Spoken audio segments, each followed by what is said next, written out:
Hi, my name's Adam. Welcome to the channel. Thanks for joining us today. Today I want to talk about the two biggest challenges that retirees face. I would say 9 out of 10 retirees face these challenges or one of these two. Not always avoidable, but definitely you can do some planning to help you avoid these challenges. So let's break down both of them in this video. So challenge number one, and by far the biggest challenge we see people face in retirement, is the transfer from working to retirement and understanding kind of how money is drawn out, where it should come from, how to pay the least amount of tax. So right now, if you're working, you're collecting a paycheck. Your bank account gets deposited with a sum of money. And that just comes in every 2 weeks. The problem is when you hit retirement, that stops. You're not going to get that ongoing check. So where does that come from? How do you structure that? Like, I know I have it, but what account do I pull it from? Are there taxes withheld?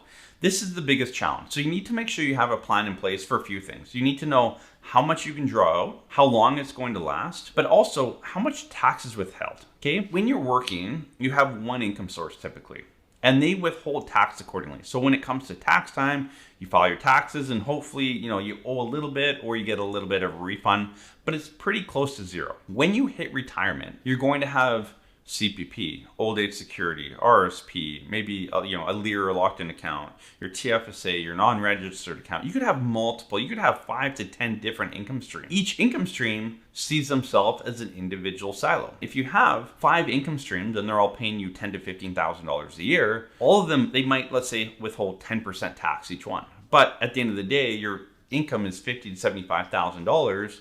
And your average tax rate might be 20 to 25%. So you're gonna owe a bit of a tax bill, $5,000 to $10,000 of taxes because you haven't prepared accordingly. You only know that tax bill is coming is if you actually have a plan and you know where and how much your income sources are, okay? So again, the transition to retirement is both a financial one and a psychological one, okay? It's a financial one in that you go from save to now spend.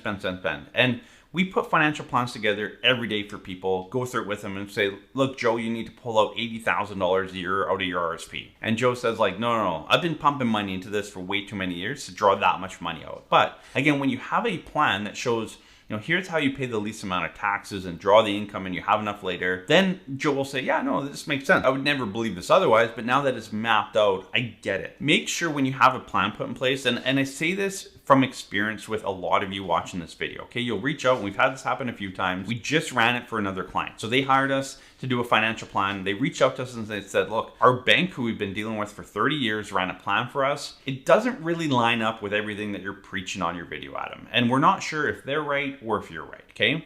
And I'm not saying I'm always right. I always like to tell my wife that, but I won't tell you that. But at the end of the day, their bank was telling them, and you've heard this before on this channel, take your CPP now, delay your RSPs, till 71, we'll convert to a RIF and start drawing out the minimum amount. They came back to us and say, like, you tell us the opposite. So can you build a plan that matches the inputs from the bank, but do your strategy, which is the opposite? Draw down your RSP, delay CPP. Well, the reality is we save them. We put an extra $1 million plus in their pocket through our strategy versus the banks, okay? We want to keep this process as simple as possible. All we're doing is drawing down an RSP and delaying CPP and a few other tax things in there that really make a big difference. The second challenge that retirees will face is family, okay? And this comes in many forms. So a lot of you we talk to, you say, yeah, and I've kids, but we've helped them out to this point. We want to spend every single dollar that we have and hopefully have nothing left when we die. Perfect. Okay, that's fine. Some of you want to leave a lot of money to your kids when you die. Some want to give as they're living. Some of you want to help your kids so much to the point where it actually affects your retirement. When you hit retirement, ideally a couple years before you hit retirement, if you're married, have a spouse, common law partner, I think you want to sit down with them and actually map out how much you want to help your kids. Maybe your goal is to gift money to them every year, a couple years. Maybe it's a down payment for a home. Maybe it's to pay off their education. Maybe it's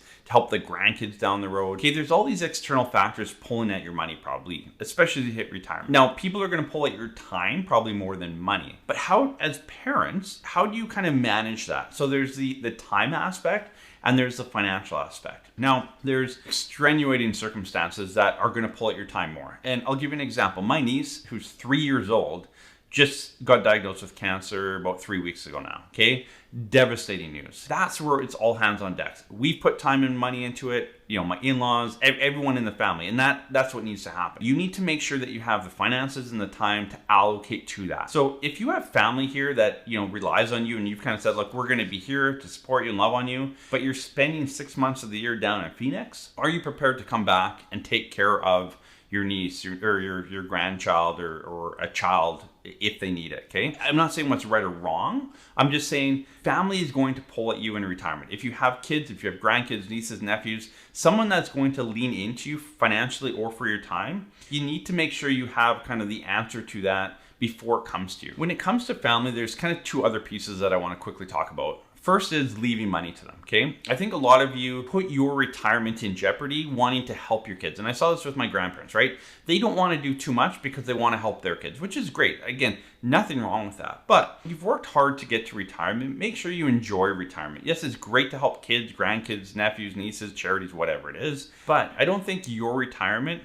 should be put aside to help out others all the time. It's good once in a while, but I think you need to enjoy your retirement as well. The other side of that coin is a lot of you are looking to leave a lot of money to your kids when you pass away, okay? I think that's dangerous. It doesn't help them out, it entitles them. And a lot of you I talk to, I haven't saved a lot, I don't have any pension plan, but I'm gonna inherit a bunch of money. That's your retirement plan. I don't think you should rely on an inheritance. And I think people that allocate a large inheritance to their kids or grandkids, a lot of the time, like, is your kid or grandkid relying on that? Or are they grinding away and saving up for their own retirement? I don't think your retirement should be based on an inheritance. Maybe that inheritance can go to people that need it more than you, okay? This opens up a ton of debate. I'm sure I'm gonna get lots of comments below, but I think it's important to talk about. I like the idea of an inheritance to a grandchild. I think that's a great way to do it. I think it should skip a generation, help them out when they need it most, pay for education, get into a home. Maybe they have young kids. That's when they need the money most. So those are the two biggest challenges that we see people face. Again, there's not a right or wrong. I think the important part here is you have a conversation around this so that,